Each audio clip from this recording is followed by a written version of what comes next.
이번 시간에는 재구매 활동과 마케팅 자동화에 대해서 알아보도록 하겠습니다. 일반적으로 채널을 만든 이후에요. 홈페이지나 쇼핑몰 등을 만든 이후에 고객을 유입시키죠.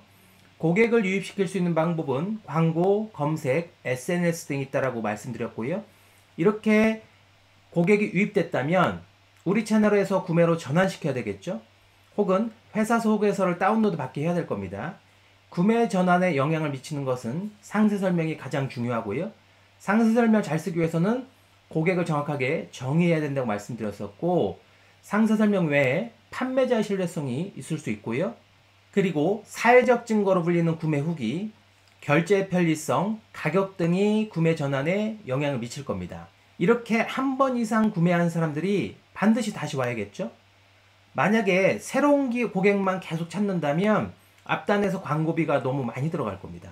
새로운 고객을 유치하는 비용보다는 기존 고객을 유지하는 비용이 훨씬 더 적고요.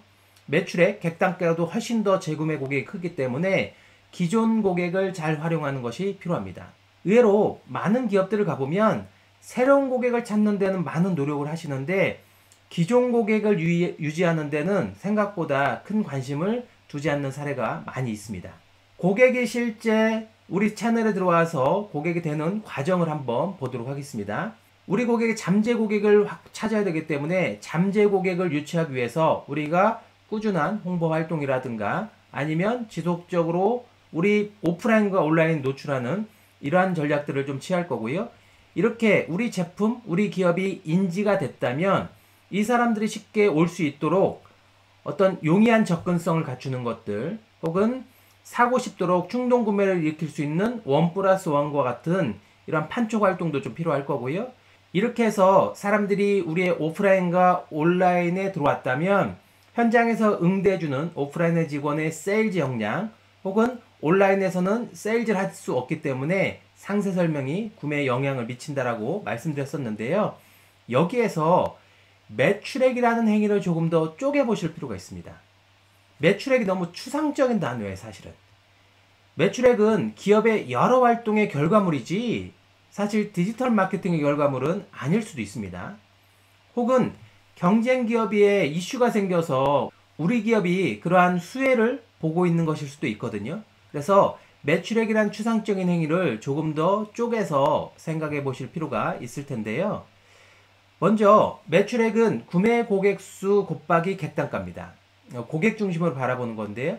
구매 고객을 높이거나 객단가를 높이면, 둘 중에 하나를 높이면 매출액은 반드시 높아지게 되어 있어요. 구매 고객 수를 높이기 위해서는 광고를 조금 더 많이 집행하면 될 거고요. 여기서 생각해 볼 거는 객단가입니다.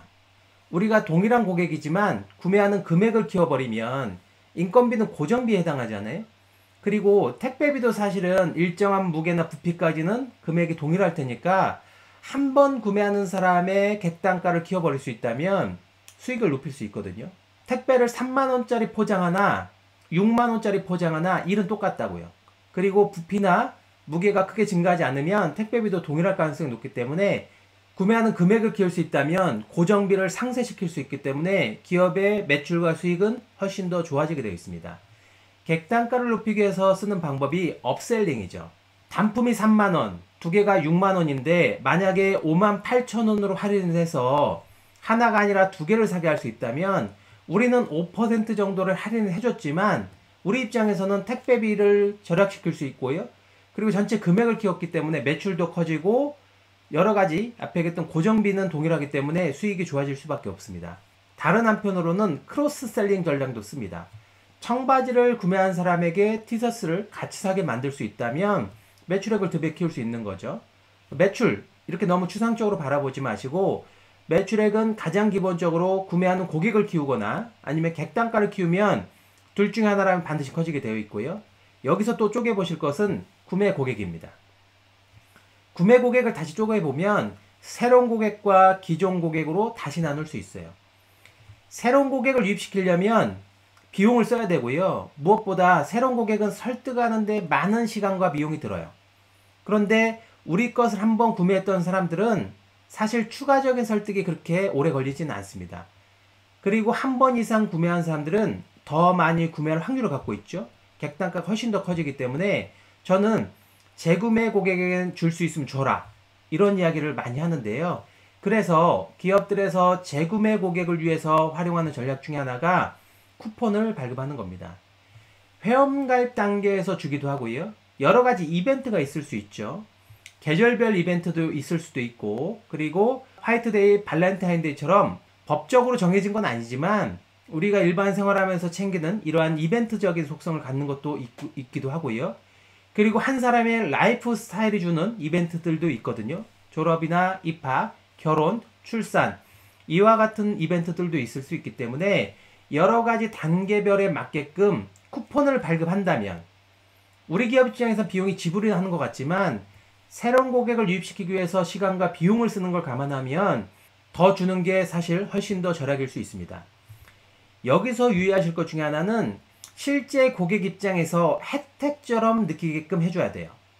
예를 들어서 이번 달 이벤트를 위해서 5,000원짜리 쿠폰을 줬는데 최소 금액을 10만원을 걸으면 사실 5% 정도의 할인 효과가 있는 건데, 고객 입장에서는 10만원이 작은 금액이 아니잖아요.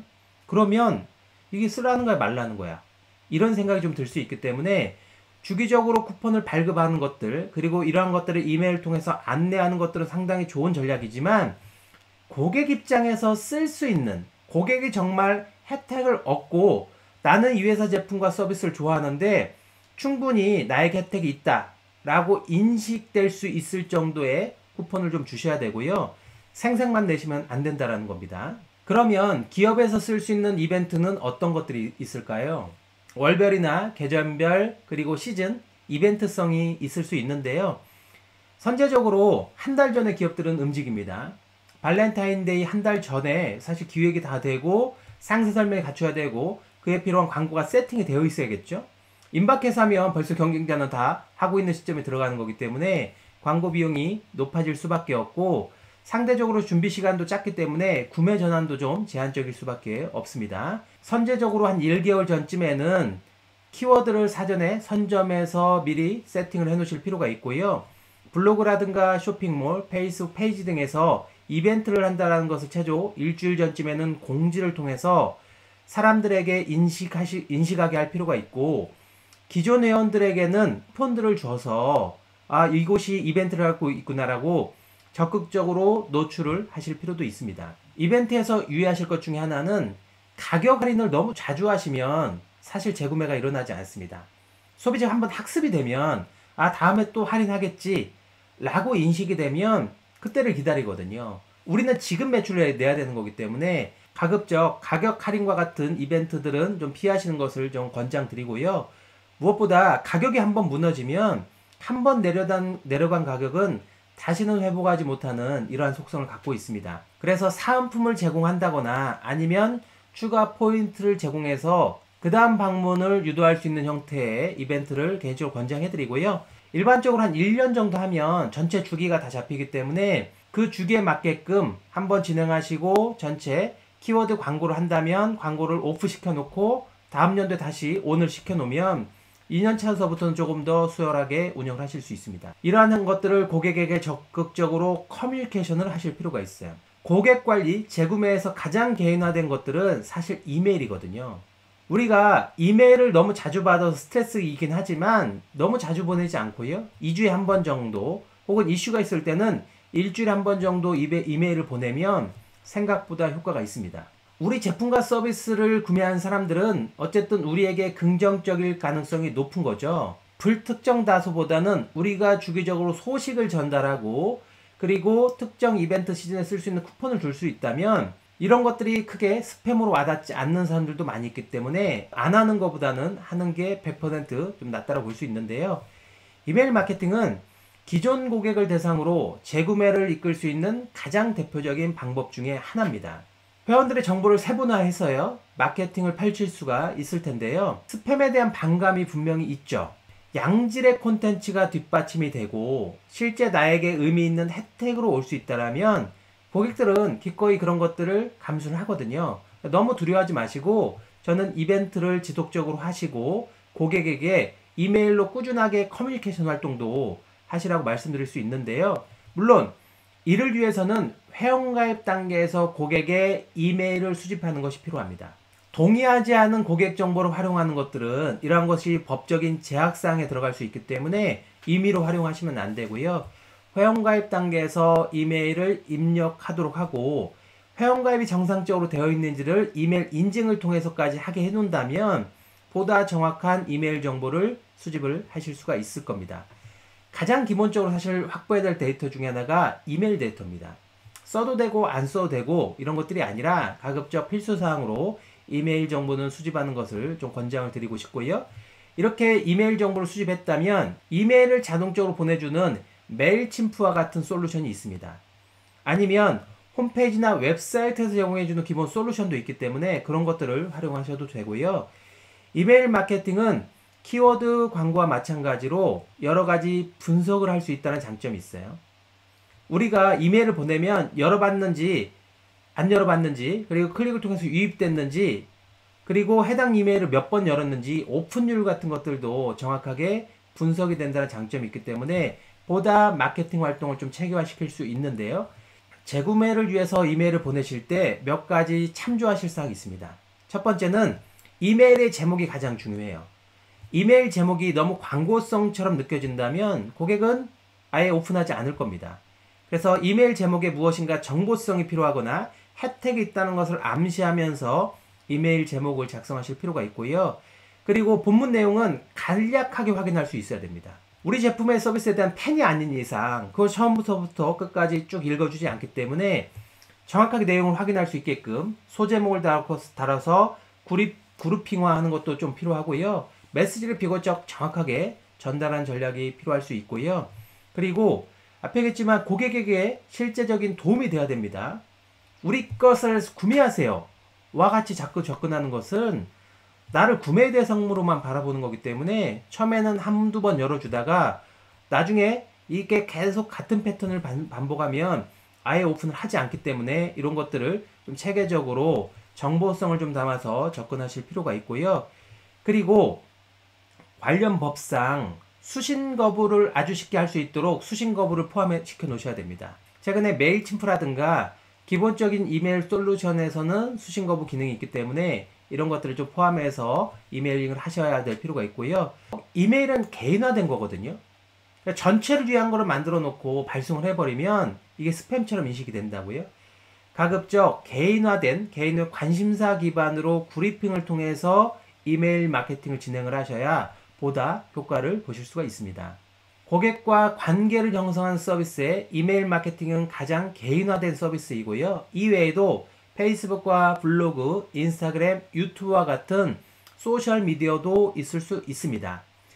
고객에게 유용한 정보를 주는 거죠. 소셜미디어는 애초에 의도가 사실 구매가 아니기 때문에 잠깐 그냥 보고 맙니다. 약간은 눈에 띄거나 신선한 이미지, 조금 더 자극적인 메시지를 쓰는 게 고객의 선택을 받을 가능성이 좀 더 높기 때문에 눈에 띄는 신선한 이미지라든가 메시지를 조금 더 고민을 해보실 필요가 있고요. 한 번 이상 구매한 사람들은 짧게 광고성 메시지보다는 조금 더 컨텐츠, 스토리가 있는 긴 콘텐츠를 제공해서 정보성으로 인식되게끔 하는 전략들이 좀 필요합니다. 물론 해보시면 무엇인가 컨텐츠가 길어진다는 것은 더 많은 고민의 시간이 필요하다는 것을 의미하는데요. 이제는 아예 생각의 전환이 필요해요. 고객을 더 이상 우리 제품과 서비스를 구매하는 구매 대상으로만 바라봐서는 안 됩니다. 장기적으로 관계를 형성하시려면 우리가 고객에게 정말 필요한 정보를 제공해 줘야 되는 거고요. 그런 것들이 네이버나 구글에서 쉽게 찾을 수 있는 것들이라면 우리랑 굳이 깊이 있는 관계 형성을 하지 않을 겁니다. 분명히 시간과 비용은 들어가지만 좀 더 깊이 있는 콘텐츠를 소셜미디어 상에서 제공을 해야 소비자들은 우리랑 더 계속해서 관계를 형성을 하고 싶어 할 거고요. B2B는 좀 다르지만 B2C인 경우에는 논리보다는 감성적인 접근법들이 필요합니다. 풍족 사회로 들어오면 논리적인 소비보다는 감성적인 소비를 훨씬 더 많이 하거든요. 장미꽃 한 송이 1,000원입니다. 논리적으로 파는 거고요. 사랑 한 송이 1,000원입니다. 감성적으로 파는 거거든요. 풍족 사회에 들어오면 감성이 논리를 이깁니다. 그래서 B2C 상품인 경우에는 논리적인 접근도 필요하지만 논리에 기반해서 감성을 입히시는 콘텐츠가 중요하다고 볼 수 있고요. 소셜미디어는 여러 가지 채널이 있어요. 페이스북, 인스타그램, 유튜브, 블로그 여러 가지가 있는데요. 블로그는 전체적으로 콘텐츠를 담는 역할을 한다고 말씀드렸었고요. 페이스북은 개인적으로 관계를 형성하는 개인화된 서비스, 실명으로 운영하기 때문에 약간 관계를 형성하는 용도라고 보시면 되고요. 인스타그램은 어떠한 유행이나 트렌드에 관련된 것들이 훨씬 더 좀 잘 먹히고 약간은 심플한 접근법들이 중요하다고 할 수 있습니다. 유튜브는 정보의 깊이성 그리고 연관성이 훨씬 더 중요할 수 있겠죠. 매체에 대한 특성에 맞게끔 컨텐츠를 퍼블리싱해서 고객과 관계를 형성하셔야 성과를 보실 수가 있는 것입니다. 재구매 활동에 필요한 몇 가지를 말씀드렸었는데요. 이러한 것들을 자동화할 수 있는 방법들도 존재합니다. 이메일을 단계별로 보낼 수 있다는 거죠. 우리가 일종의 스텝 메일을 만들어 놓고 회원가입을 한 사람에게 자동적으로 메일을 보낼 수 있죠. 그리고 이메일을 오픈했는지 안 했는지를 볼 수 있기 때문에 이메일을 오픈한 사람만 대상으로 해서 두 번째 일주일 후에 메일을 보낼 수 있습니다. 이와 같이 스텝 메일을 결정할 수 있어요. 이러한 것을 가장 많이 쓰는 솔루션이 글로벌에서 가장 많이 쓰는 솔루션은요. 메일침프라는 서비스입니다. 우리가 고객에게 이메일로 뉴스레터를 보낼 때마다 일러스트와 포토샵을 동원해서 메일 폼을 만든다면 혹은 코딩을 해야 되는 담당자에게 부탁을 해서 이메일을 매일 보낸다면 얼마나 번거롭겠어요. 제가 프로그램에 대한 전문가가 아니고 이메일을 보낼 때마다 고민이 될 수밖에 없고 다른 사람의 힘을 빌려야 되기 때문에 이런 것들을 좀 더 쉽게 할 수 없을까? 그리고 내가 매번 이메일을 열었는지 안 열었는지 확인할 필요가 없고 열은 사람들에게 관심을 보인 사람들에게 다시 보낼 수 없는 걸까? 혹은 장바구니에 물건을 담고 구매하지 않은 사람들에게 3일 후에 자동적으로 10% 할인 쿠폰과 같은 것을 보낼 수는 없을까? 이런 생각을 하게 되거든요. 이러한 것들 이메일을 자동적으로 보내주는 솔루션이 메일침프라고 볼 수 있는데요. 메일침프는 수집한 고객의 이메일 리스트를 쉽게 저장할 수 있고요. 특정 그룹을 묶거나 각 메일마다 본문에 특정 고객의 이름을 지정하는 형태와 같이 다양한 형태로 이메일을 보낼 수 있도록 도와줍니다. 디자인 감각이 좀 부족하더라도 쉽고 빠르게 그럴듯한 이메일을 보낼 수 있다는 건데요.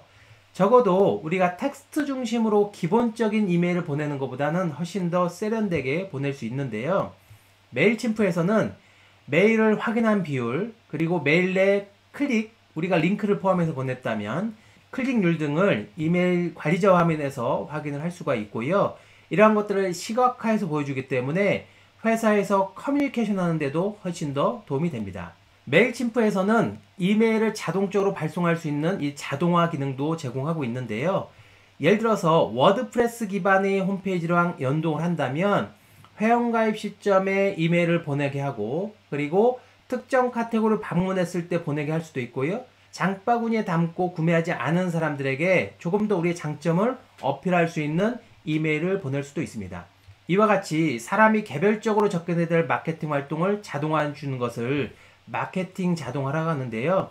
가장 쉽게 쓸 수 있는 이메일 마케팅 솔루션으로 메일침프를 들 수가 있고요. 조금 더 사실 깊이 들어간다면 우리가 고객 활동에 대한 여러 가지들이 있거든요. 문자를 보내고 이메일을 보내고 그리고 쿠폰을 보내고 이러한 것들을 조금 더 체계적으로 자동화할 수 있는 솔루션으로 허브스팟을 들 수가 있습니다. 허브스팟은 전 세계에서 가장 많이 쓰는 마케팅 자동화 솔루션이라고 할 수 있는데요. 인바운드 마케팅과 같이 자동화 영역에서 가장 많이 쓰이고 있는데 전 세계에서 10만여 개의 기업이 현재 사용을 하고 있다고 합니다. 플라이휠이라는 개념을 도입을 해서요. 웹사이트에 고객을 방문시킨 이후에 마케팅 활동을 통해서 잠재 고객으로 전환을 시키고 니즈를 충족시켜서 고객으로 전환시키는 것이 일반적으로 디지털 마케팅 활동일 수 있는데요. 이때 고객 경험 향상을 통해서요. 고객을 프로모터로 전환할 수 있도록 도와주는 것이 허브스팟이라고 보시면 됩니다. 물론 기존의 디지털 마케팅 전략에서도 역시 고객의 행동을 분석하기 위해서 여러 가지 방법들을 사용을 해오긴 했었습니다. 키워드를 분석한다거나 클릭 횟수를 파악한다거나 소셜미디어 상에서 어떠한 해시태그 등을 사용하는지 등을 일반적으로 분석을 해왔었는데요. 하지만 기업은 홈페이지, 쇼핑몰, 랜딩페이지, 블로그, 페이스북, 인스타그램, 유튜브와 같이 여러 가지 채널을 한 번에 모아놓고 통합적으로 접근할 필요가 있는데 기존에는 다 개별적으로 접근을 했다라는 거죠. 그래서 더 효율적으로 운영자 입장에서 그리고 고객 입장에서 와우와 같은 이렇게 효과를 이끌어낼 수 있는 접근법들이 필요할 수 있는데요. 예를 들어서 키워드가 아닌 실제 고객을 분석을 하고요. 그리고 클릭 횟수가 아닌 전체 방문 기록을 파악을 하고 개별 채널 등을 모두 다 통합함으로써 호환성과 통합성을 이룰 필요가 있습니다. 중요한 것은 허브스팟을 사용하는 것 자체에 있는 것은 아니고요. 인바운드 마케팅을 위해서는 목표를 구체적으로 수립하는 것이 필요합니다. 예를 들어서 브랜드 인지도 향상이라는 목표와 활발한 커뮤니케이션 활동이라는 목표는 비슷해 보일 수 있는데요. 접근하는 방법과 테크니적 측면에서는 큰 차이점이 있을 수 있습니다. 인바운드 마케팅은 언제 어떻게 사용하는지에 따라서 결과가 달라집니다. 결국 체계적인 전략과 밸런스가 필요한데 왜 우리가 이것을 하고 이것을 위한 목표가 무엇인지를 정확하게 결정하셔야 허브스팟을 쓰시든 메일침프를 쓰시든 그런 툴을 쓰시는데 효과를 보실 수 있다는 겁니다. 마케팅 커뮤니케이션은 분명히 개인화된 흐름으로 바뀌고 있습니다.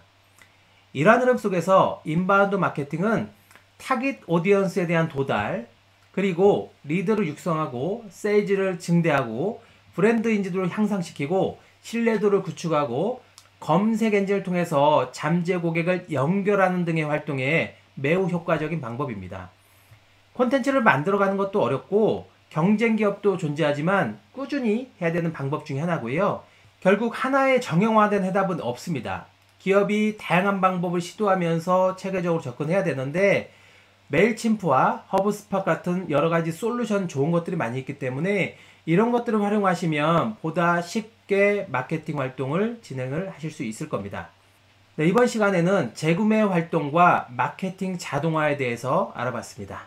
여기서 마치겠습니다. 수고하셨습니다.